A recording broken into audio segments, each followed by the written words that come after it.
Ես ուզում եմ երկու արձանագրում անել,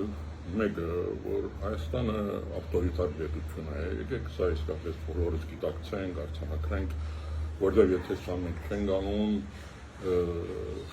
մեզ սխալ ճանապարհով է տանել։ Հայաստանի իշխանությունների համար գոյություն չունի Հայաստանի սահմանություն, գոյություն չունի Հայաստանի օրենքներ։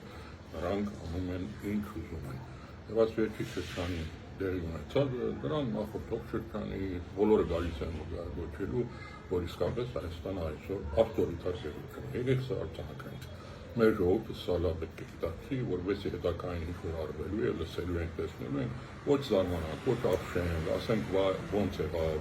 այդպես է լինելու, որովհետեւ մենք ապրում ենք ավտորիտար իշխանության ներքո։ Այս իրավիճակին իհարկե դարձել մեկնաբաններ, քաղաքագետներ, դարձել անվանումներ են տալիս օկուպացիոն ռեժիմ եւ այն այդ բոլորը ընդունելի է, այսինքն դեղավորվում է էլի այս դրամապանության մեջ։ Այնպես որ անգախ ձևակերպումներից ուղղակի եկենք արձանագրենք օկուպացիոն ռեժիմի ժամանակ էլ համարտուն չի հարկվում, օրենքներ չեն հարկվում, հիմա ուզում եք օկուպացիոն գոչեք, ուզում եք ավտորիտար գոչեք, Ակիևսի համացումը փաստ է, որ այսօր մենք համարտուն օրենքներ իշխանությունների կողմից չի հարկվում, մենք իսկապես ավտորիտար փուլում ենք։ Սա պետք է մեր հիմնական գիտեք ուղենիշը լինի, որովհետեւ ժողովուրդը ինքը կողմնորոշվի թե ինչ է իրենից սպասում, ինչ պետք է անի այս իրավիճակը փոխելու համար։ Սա մի արձանագրում։ Երկրորդ արձանագրումը, որ ուզում անեմ, դա հետևյալն է։ Նայեք, այս բոլորի հիմքում սանկցիա իրադարձություն, որ շվեցրեք, բացեք մի քիչ շերտերը հետ գնաք, կտեսնեք, որ այս բոլորը գալիս անկում է Արցախի խնդրին։ Նայեք, Փաշինյանը Արցախը հանձնել է Ադրբեջանին։ Սա հեշտ է ասել ու անցնելը, բայց Փաշինյանը հայկական լեռնաշխարհի ամենահայկական հողագծորը հանձնել է Ադրբեջանին։ Այ քրիստոնյաներս մենք ծնվում ենք այսպես կոչված սկզբնական մեղքով, չէ, գալիս է ատամ եւ այից, մգրտություն ենք ստանում, որպես այդ մեղքը մեր վրայից հանդի։ Այս 18 թվականից հետո Փաշինյանի սկզբնական մեղքը Ղարաբաղի հանձնումն է։ Մի անցնի իր սխալների արդյունքում մտածված չմտածված էական չի։ Փաշինյանը Արցախը հանձնել է Ադրբեջանին, ամենահայկական հողագծորը, հազարամյակներով հայերով ապրված, երբեք Ադրբեջանի կազմում չեղած հողագծորը, անկախ Ադրբեջանի նկատի ունեմ, հանձնել է Ադրբեջանին։ Սա Փաշինյանի իր իշխանության սկզբնական մեղքն է, եկեք սա չմոռանանք։ Եվ սրանից Փաշինյանը մգրտություն չունի, սրա մգրտությունը չկա, որ այս մեղքի իր վրայից հանվի։ Միակ իր ելքը, իր մգրտությունը իր իշխանության մնալն է։ Նայեք, այսօր մենք պայքարում ենք Միջանցքի դեմ, համարտուն փոխելու դեմ, Մինսկի խմբի չեղարկման դեմ, այդ բոլորի դեմ մի արդյունավետ պայքար կա։ Արցախի հարցը կենթանի պահելով։ Ի հեճուկս Փաշինյանի Արցախի հարցը փակված չի։ Ես սա զուտ էմոցիոնալ տեսանկյունից չեմ ասում։ Գիտեք, որ Արցախի խորհրդարանը 2003 թվականի վերջերին ստեղծեց մի հանձնախումբ, որ պետք է պաշտպանի արցախական իրավունքները միջազգային տարբերակներում։ Այս հանձնախմբի անդամներից մեկը նաև ես։ Եվ այս երկու տարվա մեր կոորդինացիան արդյունքն է, որ ես ձեզ ասում եմ,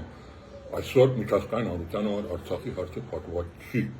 Այնքան ժամանակ, որ Լեռնային Ղարաբաղի ժողովուրդը միջազգային երաշխիքներով իրենց դները վերադառնալու հարցը օրագարկային խնդիր չի քննարկվում, Լեռնային Ղարաբաղի հարցը փակված չի։ Սա պետք է լինի մեր պայքարի հիմնական ուղենիշը։ Հավատացեք, այս հարցի մասին խոսելով, բարձրացնելով, մենք միայն կարողանանք պայքարել այդ նույն հարակից խնդիրների, այդ բոլորը հետևանքներ են։ Կորիդորներ համարտուն փոխելն է, գիտեք, Մինսկի խմբն է, միջազգային իրավաբանի դատարաններից ուրեմն ընդունված օրենքների չեղարկումը, այդ բոլորը հետևանքներ են։ Այսօր դրանց դեմ պայքարելու միակ ճանապարհը Լեռնային Ղարաբաղի հարցը, Արցախի հարցը կենթանի պահելն է ճիշտ ձևակերպումով։ Այնքան ժամանակ, որ Լեռնային Ղարաբաղի 150,000 եւ ավելին երևի դրանց մինչեւ վերադարձի հարցը իրավունք միջազգային երաշխիքներով որակարգային խնդիր չի, դա չի քննարկվում, Արցախի հարցը փակված համարելը դա միայն Փաշինյանի ուղեղում է։ Ես կարծում եմ Ադրբեջանին դա լավ գիտի։ Միջազգային հանրությունը միանշանակ այս հարցում աջակցում է։ Ես նորից մեր հանցանքի արդյունքներից եմ ասում, կա Արտադրության միջազգային թատրոնի որոշումը, որ բացատրում է Ադրբեջանին ուրեմն ապահովի Արցախայցյան վերադարձը։ Գա Եվրոպական խորհրդարանի երկու որոշում 24 թվականին ընդունված, որտեղ նույնն է ասում, վերջերս Շվեյցարիայի խորհրդարանի որոշում, որ արդեն դրամատվում է պրոցեդուրա, ֆորում, որտեղ պետք է Ղարաբաղի ներկայացուցիչները եւ Ադրբեջանի ներկայացուցիչները նստեն խոսեն իրենց վերադարձի մասին եւ հավատացեք այս բոլորը միջազգային շատ լուրջ աջակցություն ունի, այնպես որ սա պետք է լինի մեր հիմնական գրավականը, սրա մասին պետք է խոսել, Արցախի հարցը ի հեճուս Փաշինյանի գոյություն ունի, արկա է, կենթանի է եւ դա մեր կողմից պետք է հետապնդվի, նայեք հետ Փաշինյանական շրջանում, ես ցեզ ամենապատասխանատվորն եմ ասում, հարցը պատրաստ է, ցանկացած ազգային իշխանություն դա կարող է վերցնել եւ բերել բանակցային օրագարկ, կա դրա իրավական հիմքը, կա դրա ուրեմն քաղաքական հիմքը Եվրոխորհրդարանի որոշումով, կա նրա պրոցեդուրային հիմքերը եւ սա ունի շատ լայն միջազգային աջակցություն, այնպես որ Լեռնային Ղարաբաղի հարցը իր ժողովրդի վերադարձի խնդիրը այսօր ակտուալ խնդիր է, օրագարկային խնդիր է եւ հետ Փաշինյանական իշխանության համար սա այն հարցն է, որ մի անգամից պատրաստ կարող է վերցնի եւ բերի բանակցային օրագարկ։